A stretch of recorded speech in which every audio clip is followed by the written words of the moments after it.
I made the perfect map for beating chimps as fast as possible. The balloons come out the left side of the screen twice as large and twice as fast as normal, then they loop around one single spot over and over again before leaving. This is great because our monkeys should be able to hit the entire map and will save some time with their increased speed because the final balloon of each round will make it on screen faster than normal. We started off with Sada, who soloed the first couple rounds on her own before we got down a wizard to help her out. This guy doesn't do much as is, but we rushed Wall of Fire, getting it in the middle of round 13. This is super nice as the map is so condensed that the wall should burn any balloon on screen. After we got our wizard to a 0-2-2, I placed down a buccaneer right above the track.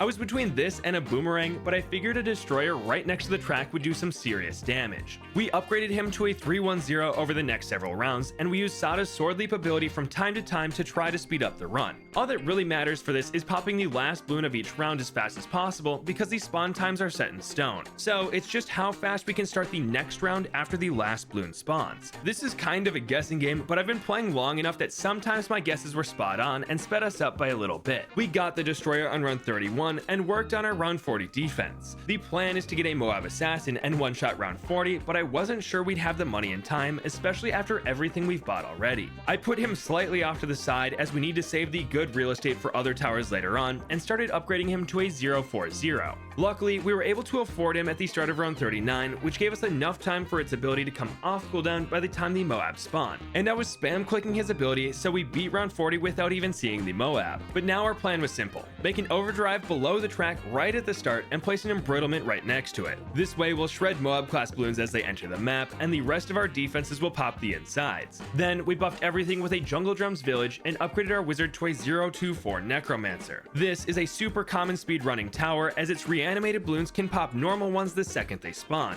and it's especially good on this map because all the balloons will be stacked on top of each other. This brings us to round 50, where I got jump scared by how big the Moab was. Oh, dude, that Moab was so big.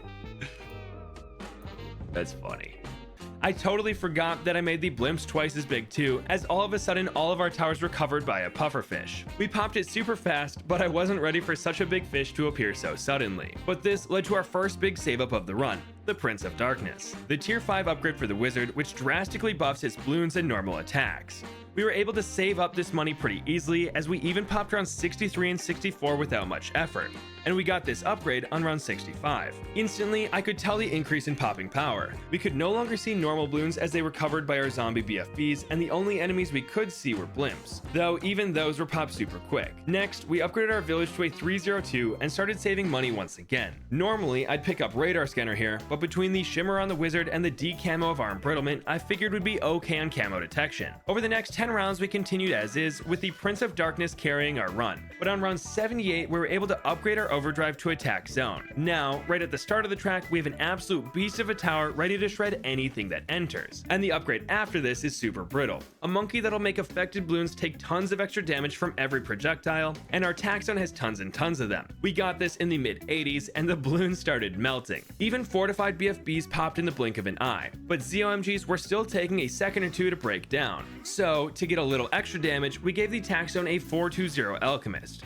But this brings us to the 90s, where we'll need a little extra to speed up the rounds. The easiest and cheapest solution? A Shattering Shells Mortar Monkey. Not only will he give us a little more camo detection, but he also strips the fortified property from BFBs and lower, which we face a ton of in the final few rounds of Chimps. And this guy was recently made a bit cheaper, so we were able to afford it in the middle of round 91. But now we only have 2 towers left to get. The first is an Overclock Engineer to give our attack zone a little extra attack speed. I did have to focus up and use his ability anytime it was available, but with this buff, we even popped the fortified ZOMGs on around 97 in about 5 seconds. But the last tower we need is a First Strike Submarine. This will let us pop the bat incredibly fast, as we can skip the insides if done right. We got the money for this upgrade at the start of round 98, which gave it enough time to come off cooldown for round 100. Unfortunately, I had a hard time seeing the damage the bat had taken because of how condensed our defenses were and it being half off screen, so I messed up the First Strike one-shot. But we still cleaned up the insides and beat Chimps in about 14 minutes and 16 seconds. Pretty quick, but I'm sure you guys can beat it. If you want to try to beat the score, here is the code, and I'll put the link in the description.